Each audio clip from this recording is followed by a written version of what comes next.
এই ভিডিওটো তোমালোকৰ ওচৰ পাই মানে হয়তো ডিসেম্বৰ ইতিমধ্যে শেষ হৈ যাব আৰু হয়তো বহুতৰ প্ৰি বোৰ্ডো শেষ হ'ব। HSLC আৰু HS এক্সাম মাত্ৰ এতিয়া এমাহ দূৰত আৰু জানুৱাৰী এতিয়া তোমালোকৰ কাৰণে নৰ্মেল মাহ হৈ থকা নাই। ৰিজাল্টৰ দিনা তোমালোকে আনন্দ কৰিবা নে ৰিগ্ৰেট কৰিবা এইটোৱে 31 দিনত তোমালোকে যি কৰিবা সেইটোৰ ওপৰতে নিৰ্ভৰ কৰিব। Hello' students, welcome again. আজিৰ এই ভিডিঅ'টোত কেনেকৈ এই জানুৱাৰী মাহটো ওয়েষ্ট নকৰি 100% ইউটিলাইজ কৰিবা আৰু সম্পূৰ্ণ প্ৰস্তুতিৰে তোমালোকৰ পৰীক্ষাত অৱতীৰ্ণ হ'ব পাৰিবা তাৰ বিষয়ে আলোচনা কৰিম। প্ৰথমতে তোমালোকৰ মনত থকা এটা মিছ আণ্ডাৰষ্টেণ্ডিং দূৰ কৰি লওঁ। তোমালোকে বহুতে ভাবা যে পৰীক্ষাৰ আগৰ এই মাহটো সিলেবাস শেষ কৰাৰ লাষ্ট চান্স আৰু তোমালোকেও যেনে তেনে সিলেবাস শেষ কৰিবলৈ লাগি যোৱা। কিন্তু প্ৰবলেমটো হ'ল যে মনত একোৱেই নাথাকে। কুৱেশ্যন এটা কৰিবলৈ চেষ্টা কৰিলেও শুদ্ধকৈ কৰিব নোৱাৰা, নহয়নে?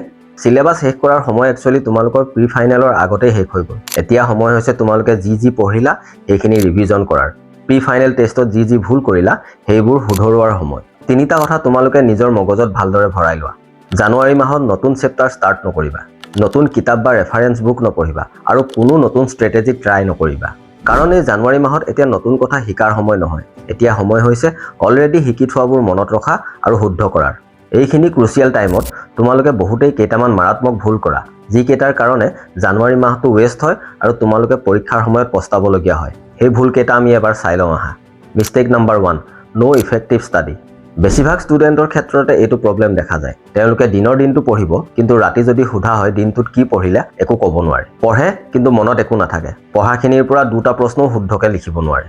Mistake number 2, avoiding weak subjects. এতিয়া বহুতো ষ্টুডেণ্টে পঢ়া বা ভাল পোৱা ছাবজেক্টটোকে পঢ়ি থাকিবলৈ বিচাৰে আৰু টান পোৱা ছাবজেক্টটো পিছত পঢ়িম বুলি পিছুৱাই থাকে আৰু শেষত গৈ সেই উইক ছাবজেক্টতে পৰীক্ষা বেয়া কৰে।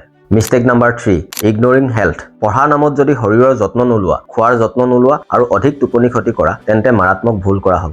কেনেবাকৈ এই কেইদিনত বেমাৰত পৰিব লাগিলে তোমাৰ পঢ়াটো নষ্ট হ'বই, তাৰ উপৰিও পৰীক্ষাৰ সময়ত বেমাৰত পৰিলে পৰীক্ষা দিয়াও নহ'ব। এতিয়া কথা হ'ল এইখিনি ভুল নকৰাকৈ জানুৱাৰী মাহটো কেনেদৰে ইউটিলাইজ কৰিবা। মই তোমালোকক কৈ আছো এতিয়া তোমালোকে কি কৰিব লাগে, ভালদৰে মন দি চাবা। তোমালোকৰ আগৰ পৰীক্ষাৰ এই লাষ্ট মন্থত তোমালোকে কৰিবলগীয়া তিনিটাই কাম আছে। প্ৰথম হ'ল ৰিভিজন। ৰিভিজন মানে এনেই পঢ়াটো নুবুজায়, তোমালোকে ইফেক্টিভ ৰিভিজন কৰিব লাগিব। ইফেক্টিভ ৰিভিজন মানে পঢ়া, মনত পেলোৱা আৰু লিখা। পঢ়াৰ পিছত মনত পেলাই লিখিলেহে তোমালোকৰ ভালদৰে মনত থাকিব।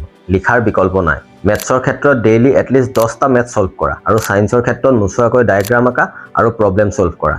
ইয়াৰ পিছত তোমালোকে কৰিবলগীয়া দ্বিতীয় কামটো হ'ল এনসাৰ ৰাইটিং। মই আগৰ ভিডিঅ'টো বাৰে কৈ আহিছো যে তুমি কিমান জানা সেইটো ইম্পৰ্টেণ্ট নহয়। ইম্পৰ্টেণ্ট হৈছে পৰীক্ষাৰ সেই 3 ঘণ্টাত তুমি বহিত কি লিখা। এক্সামিনাৰে বিচৰাৰ দৰে নিৰ্দিষ্ট সময়ৰ ভিতৰত শুদ্ধকৈ লিখিবলৈ হ'লে এনসাৰ ৰাইটিং প্ৰেক্টিছ কৰিবই লাগিব। প্ৰতি 3 দিনত প্ৰতিটো বিষয়ৰ এটাকৈ মক এক্সাম দিয়া। মক এক্সাম দি এনেকুৱা হৈ যোৱা যাতে আচল পৰীক্ষা দিবলৈ গ'লে তোমাৰ কোনো টেনচনেই নহয় আৰু একেবাৰে সাধাৰণ যেন লাগে। আৰু last but not the least, পৰীক্ষা শেষ হোৱালৈকে এইকেইদিন ছ'চিয়েল মিডিয়া, ফ্ৰেণ্ডছ, ৰিলেটিভছ, বিয়া, সকাম সকলো ত্যাগ কৰা। সো এতিয়া নিশ্চয় তোমালোকে বুজি পালা যে ফাইনেল এক্সামৰ আগৰ এই এক মাহ আমি কেনেদৰে ফুল্লি ইউটিলাইজ কৰিব লাগে। কিন্তু এতিয়া প্ৰশ্ন হ'ল যে এই এক মাহ আমাৰ ডেইলি ৰুটিন কেনেকুৱা হ'ব। চোৱা, সকলোৱে দিনটোৰ 12 ঘণ্টা পঢ়িব নোৱাৰে আৰু ডেটছ কমপ্লিটলি ফাইন। সেইকাৰণে মই তোমালোকৰ সকলোৰে সুবিধা হোৱাকৈ দিনটোত 7 ঘণ্টা পঢ়িও কেনেদৰে পৰীক্ষা ভাল কৰিব পাৰি তাৰ ওপৰত নেক্সট ভিডিঅ' লৈ আহিম। সেই ভিডিঅ'টো ফুল্লি প্ৰেক্টিকেল আৰু ৰিয়েলিষ্টিক এপ্ৰ'চৰ ওপৰত ফ'কাছ কৰা হ'ব। এটা কথা মনত ৰাখিবা, জানুৱাৰীয়ে সকলোকে সমান অপৰচুনিটিজ প্ৰদান কৰিছে, but difference comes from your decision. Stay discipline and trust the process. All the best.